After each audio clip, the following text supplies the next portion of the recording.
آج ہماری کہانی ہے رمضان کی آخری رات کا مہمان۔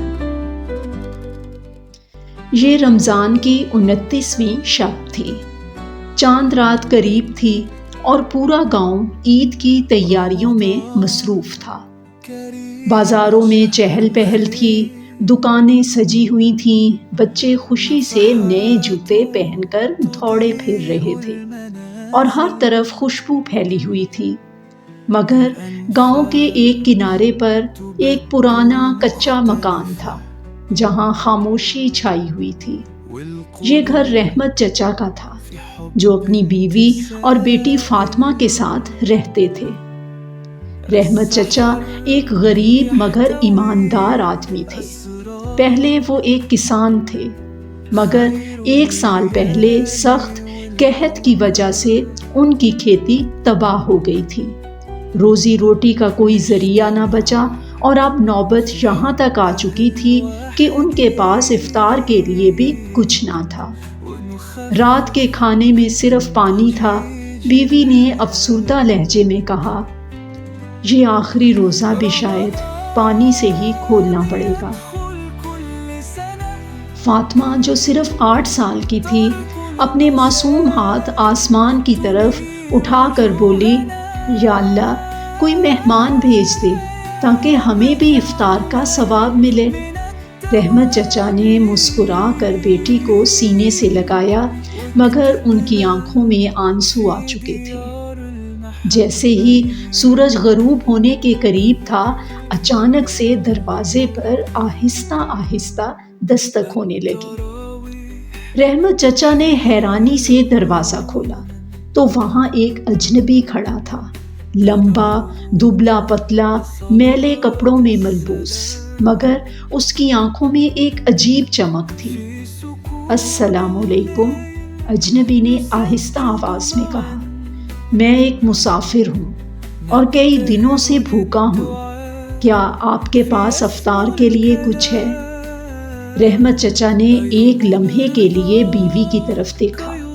ان کے پاس دینے کو کچھ بھی نہیں تھا سوائے 2 کھجوروں کے جو فاطمہ نے کسی اور دن کے لیے بچا کر رکھی تھی۔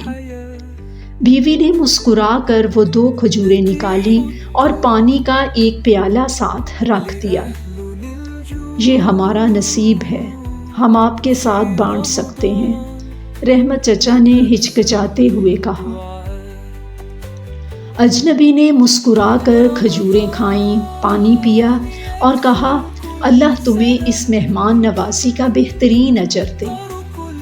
رات گہری ہو رہی تھی۔ مسافر تھوڑی دیر بعد دعائیں دیتا ہوا روانہ ہو گیا اور رحمت چچا اپنے گھر واپس آ گئے۔ اگلی صبح فاطمہ کی چیخوں سے سب کی آنکھ کھل گئی۔ امی دیکھو، یہ کہاں سے آیا؟ باورچی خانے میں جہاں کل کچھ بھی نہیں تھا، وہاں انواع و اقسام کے کھانے رکھے تھے، گرم روٹیاں، دودھ، شہد، تازہ پھل اور گوشت کے پکوان۔ رحمت چچا حیران رہ گئے۔ یہ کھانے کہاں سے آئے؟ ان کی بیوی نے حیرانی سے پوچھا۔ یہ تو معجزہ ہے اللہ کا۔ رحمت چچا کی آنکھوں میں حیرت بھی تھی اور خوشی بھی۔ انہوں نے باہر جا کر دیکھا، مگر وہ اجنبی کہیں نظر نہیں آ رہا تھا۔ یہ راز جاننے کے لیے رحمت چچا مسجد کے امام صاحب کے پاس پہنچے اور انہیں پوری کہانی سنائی۔ امام صاحب نے سن کر مسکرا دیے۔ رحمت بھائی، یہ کوئی عام مسافر نہیں تھا۔ رمضان کی آخری رات میں اللہ نیک اعمال کرنے والوں کے گھر برکت بھیجتا ہے۔ شاید وہ کوئی فرشتہ تھا جو تمہارے صبر اور مہمان نوازی کا امتحان لینے آیا تھا۔ رحمت چچا کی آنکھوں میں آنسو آ گئے۔ وہ حیران بھی تھے اور خوش بھی۔ کیا واقعی ایسا ہو سکتا ہے؟ رحمت چچا نے کانپتی آواز میں پوچھا۔ اللہ کے ہاں کوئی چیز ناممکن نہیں، امام صاحب نے جواب دیا۔ تمہاری نیت خالص تھی، تم نے اپنے حصے کا آخری کھانا بھی بانٹ دیا اور اللہ نے تمہیں اس کا بہترین بدلہ دیا۔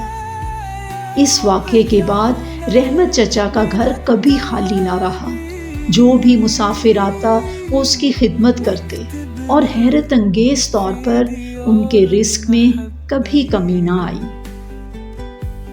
ناظرین، ایک آپ سے سوال ہے میرا، اگر آپ کے دروازے پر کوئی بھوکا مہمان آ جائے تو کیا آپ بھی اس کے ساتھ اپنی افطاری بانٹیں گے؟